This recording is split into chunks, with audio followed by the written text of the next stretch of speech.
Join our free WhatsApp group to get daily latest updates. It's totally free.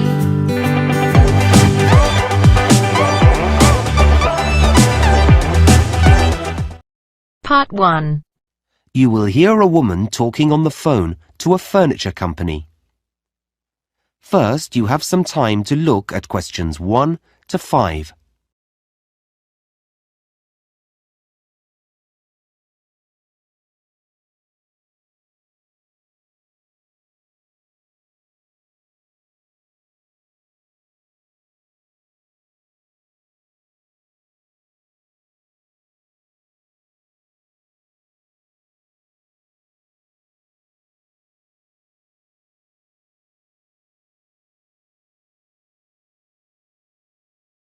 Listen carefully and answer questions 1 to 5.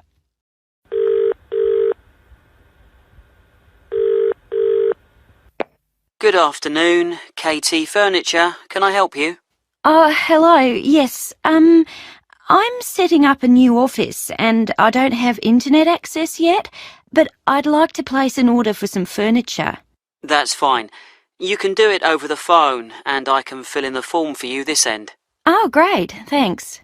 I just need to take a few customer details first, if that's okay. Yes, fine. What name is it? My name? Yes. Oh, it's Sue Brown. Sue Brown. Thanks.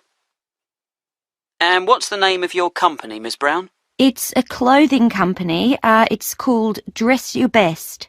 Okay, I'll just note that down. Dress for best. No, Your Best. Oh, right.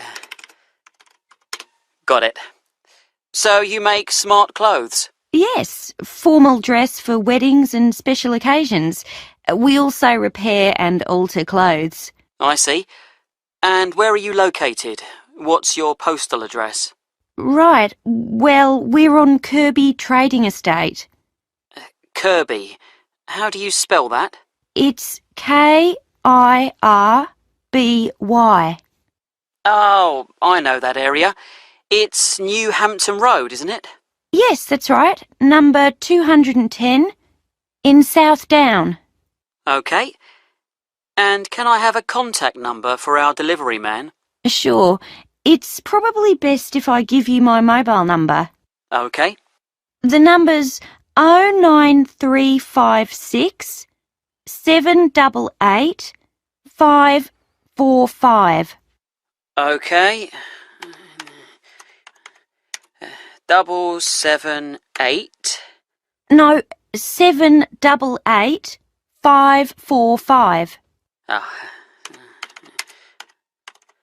Okay, that's great. Now, just a couple more questions before I take your order. Fine. We have 2 delivery dates this month, and you should be able to have either. When are they? Well, there's one on the 16th of the month, but there's a charge of $40 for that one. Oh, that's a lot. Or there's option 2, which is the end of the month. I'll have to confirm the date later, and that's a free delivery. I'll take option 2, thanks. I don't want to pay a charge. Okay, I'll note down no charge. We haven't organised the office yet, so there should be plenty of time. And lastly, you don't have an account with us, so how would you like to pay? Oh, I'll pay by credit card. Okay, will that be Visa? Is American Express okay? Absolutely fine. Before you hear the rest of the conversation, you have some time to look at questions 6 to 10.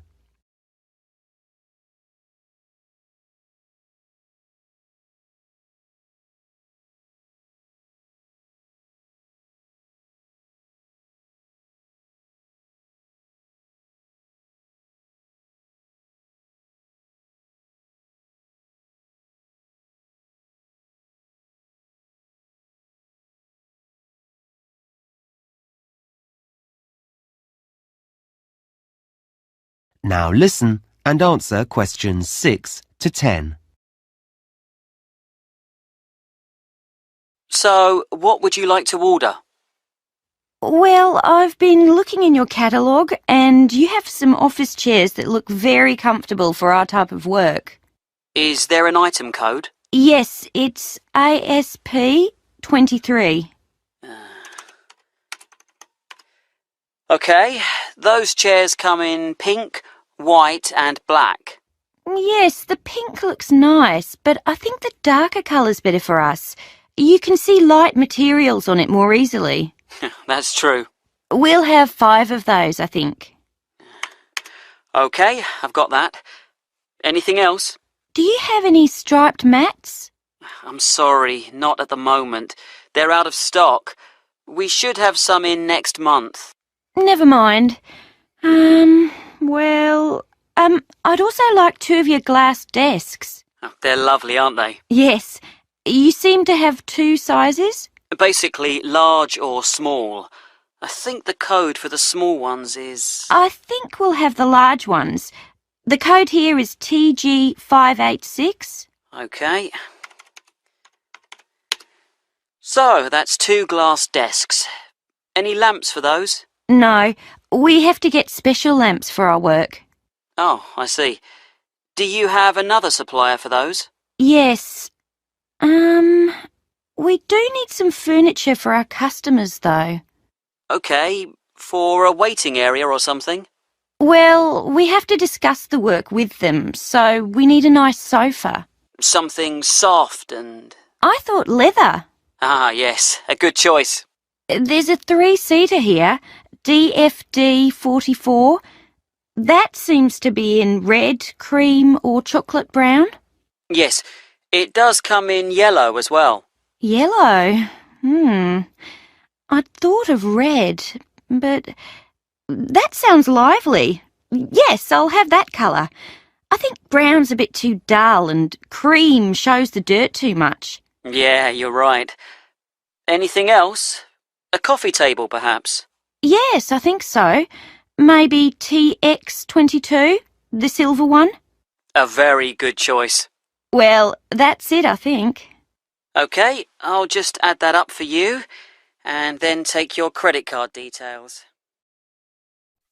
That is the end of part 1. You now have half a minute to check your answers.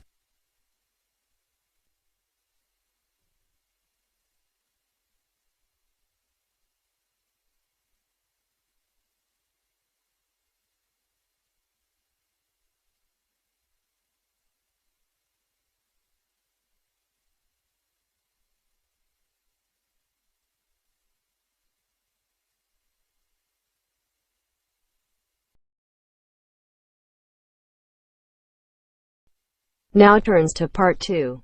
Part 2. You will hear someone talking on the radio about a running event.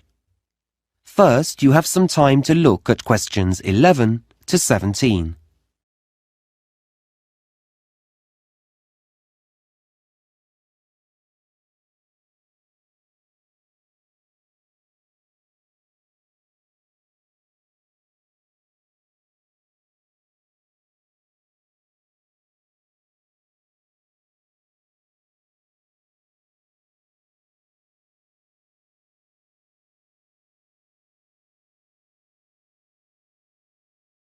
Now listen carefully and answer questions 11 to 17. Now, we're grateful to Fred McKinnon for coming into the studio today to give everyone a few tips about the city marathon that's taking place next Saturday. Thanks, Shweta. Yes, we're all very excited about the big event. Let me just remind listeners that a marathon is a 26-mile or 42-kilometre race, and this year we have 12,000 runners taking part. So, if you're thinking of going out to support the runners, and I know that many of you are, here are some tips to help make your day more enjoyable. First of all, be certain to plan your day. Don't leave everything to the last minute. Many roads are going to be closed. We don't have exact times for these closures yet, but my big advice to you is don't rely on your car to get you anywhere. In fact, The best way to get around the town will be on foot. You may choose to cycle, but you still won't be able to go on roads near the runner's route. Now, we did a broadcast last week in which we told all our runners to wear the right kind of shoes, and I'm going to tell you to put on sensible clothes. A lot of visitors will be coming to the city. You may be hunting for someone in the race that you want to support.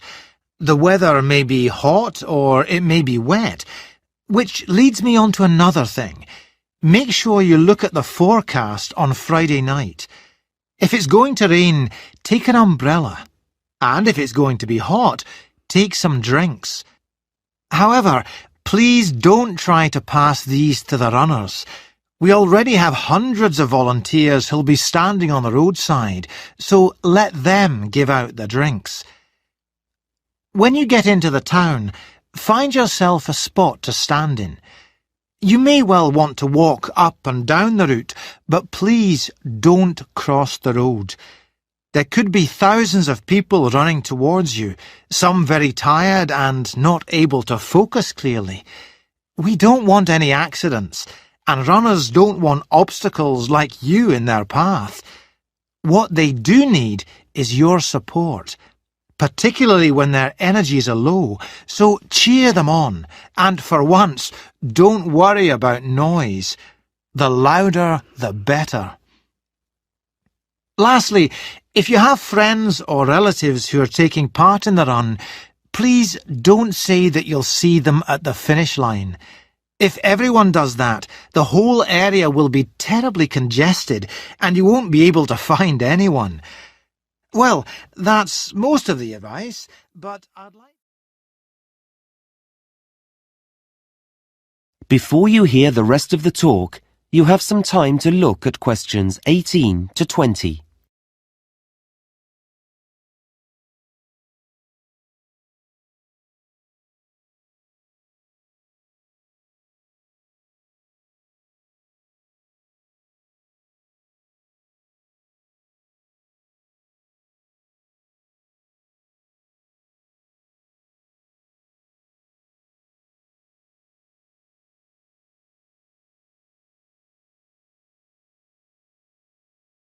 Now listen and answer questions 18 to 20.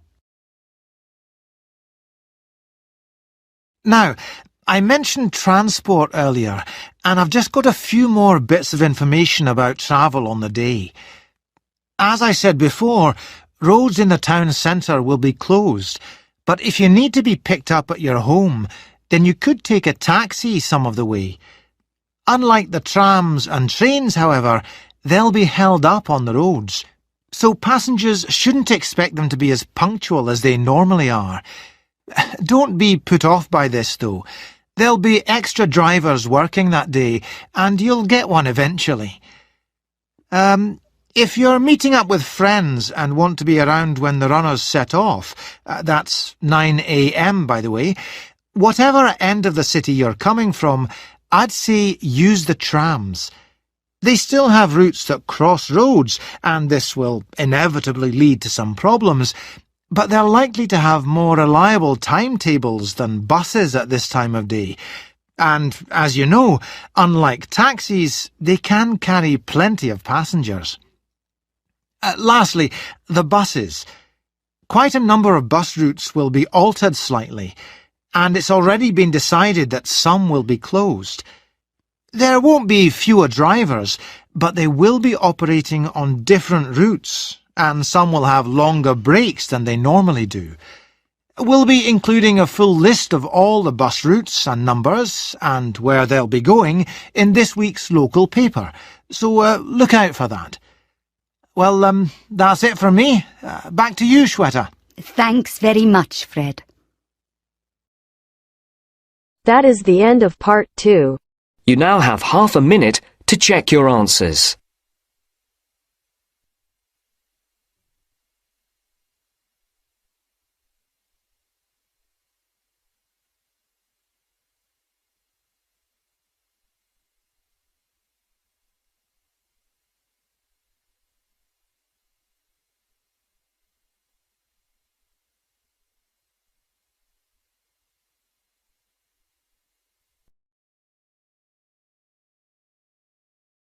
Now turns to part 3.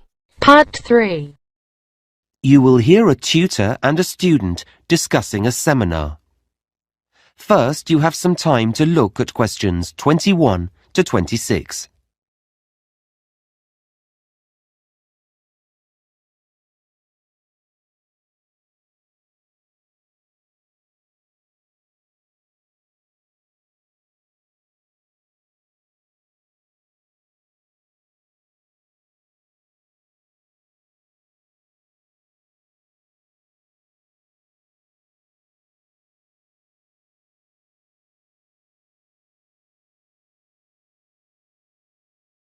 Now listen carefully and answer questions 21 to 26.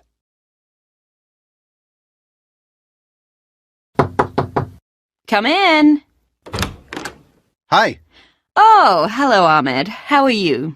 Fine, thanks. Have a seat.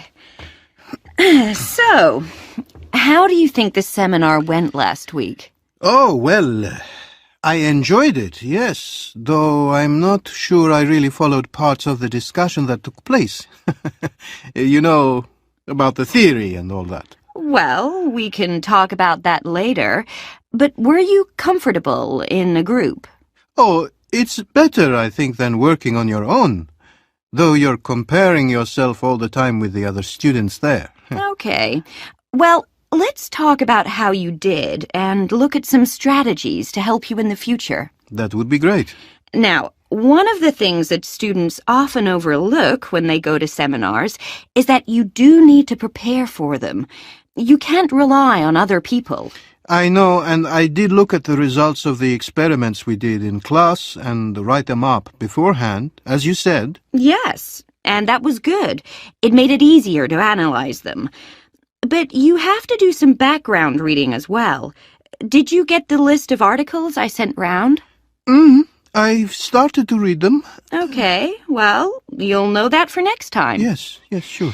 So, let's move on to your participation in the seminar. Right. Perhaps you can tell me how you think that went. Yeah, well, I'm not used to talking to more than a couple of people. It's very different from the way we learn in my home country. Yes, I appreciate that. So I think well, I know I should have included everyone, but I think I kept turning to the person next to me. Is that because you were avoiding eye contact? I don't think so. I'm not shy. It's just habit, I think. Well, that will improve as we do more seminars. Uh-huh. Another difficulty is knowing when to speak. Like when it's your turn. Yes. Yeah. I felt I did wait for a pause. Yes, you handled that quite well. The thing I'm really concerned about is keeping up with the discussion. Does your mind wander off? Sometimes. I jot down a lot of information, but I still find myself thinking about something else when lots of other students are talking. If there's an assignment to do at the end of a group, that usually helps. I'm sure it does. Okay. Now, the last thing I want to look at is the role that you play in the seminar. What do you mean? Well, when students work in groups, they don't all behave the same way. Some students are quiet, some look for support, some ask a lot of questions. Oh, that's a new idea to me. I don't know what I'm like. That's probably because you're thinking about your own performance all the time. I guess so. I mean, should I be different in some way? What I would say is that when we do the next seminar, you should look more at the people around you. You know, look outside yourself. Like ask myself how they feel? Yes, or what they're looking for from the group. Okay. It doesn't take much, but it's important to watch what other students are doing. Okay, I'll do that. Fine. Now, I'm going to suggest... Before you hear the rest of the conversation, you have some time to look at questions 27 to 30.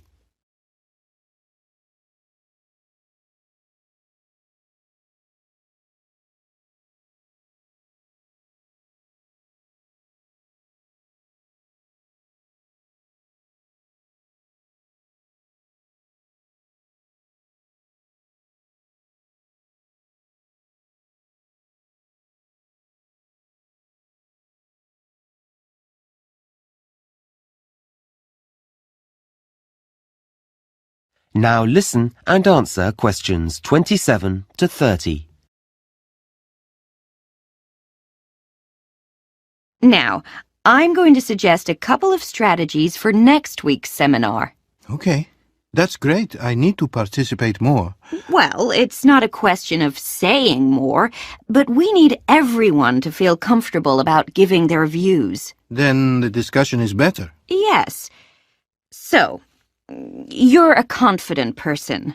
Should I make sure I'm near someone who's quiet? You can do, but it's more about how well you pay attention to other students. Okay. So I need to be attentive. Yes, and then encourage someone else to say more by saying, "What did you mean when you said," or "What do you think about the idea that..."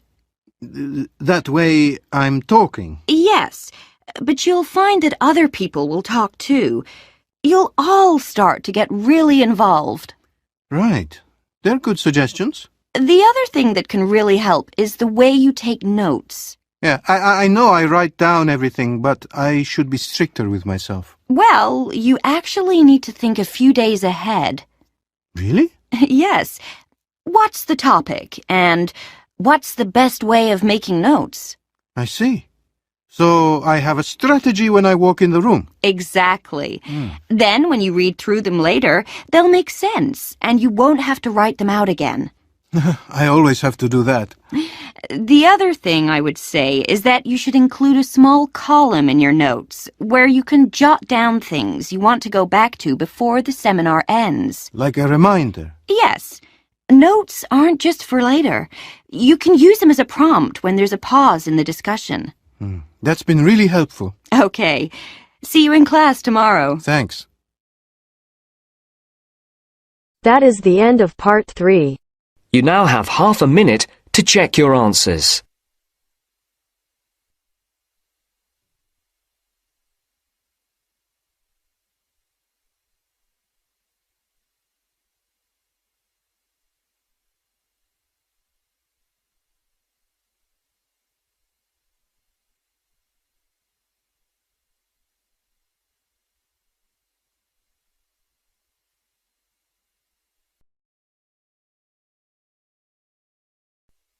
Now turns to part 4. Part 4. You will hear a lecture on desert plants. First, you have some time to look at questions 31 to 40.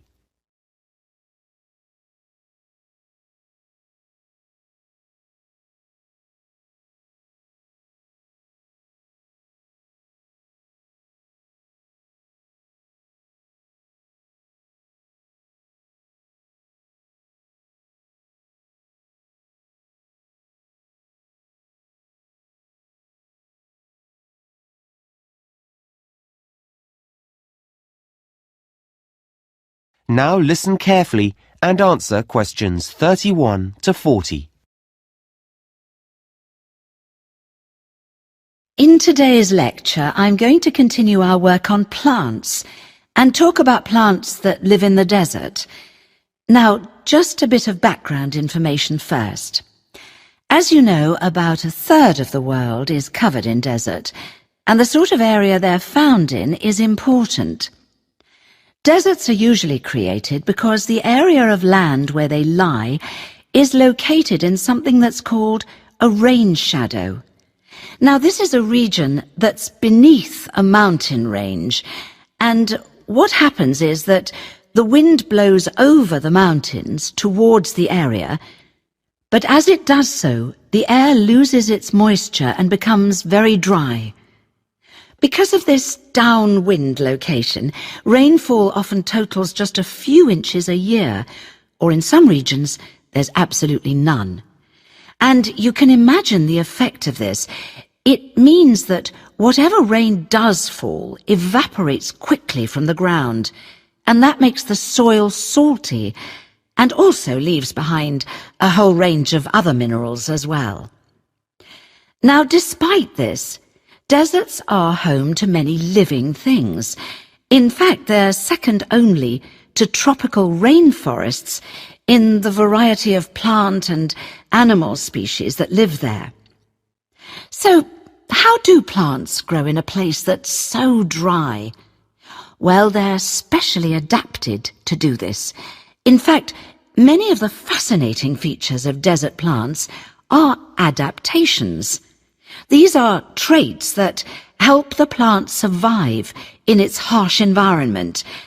And desert plants have two main adaptations. The first is that they have an ability to collect water and to store it. Some have large root systems and amazing internal water storage systems. The second adaptation is that they have features that can actually reduce water loss, and these are often very special leaf designs or additions to the plant structure. Before you hear the rest of the conversation, you have some time to look at questions.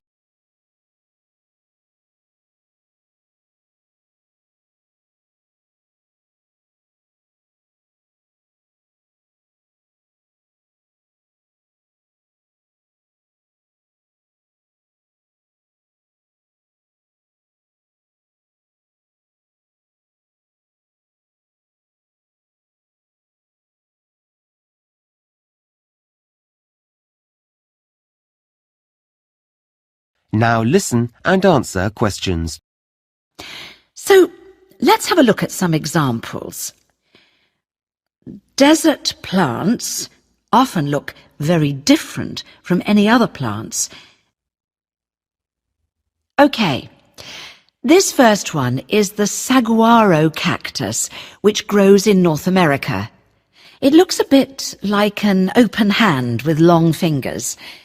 This plant has a large network of roots that extend far, far away from its trunk, and these roots collect water after rain.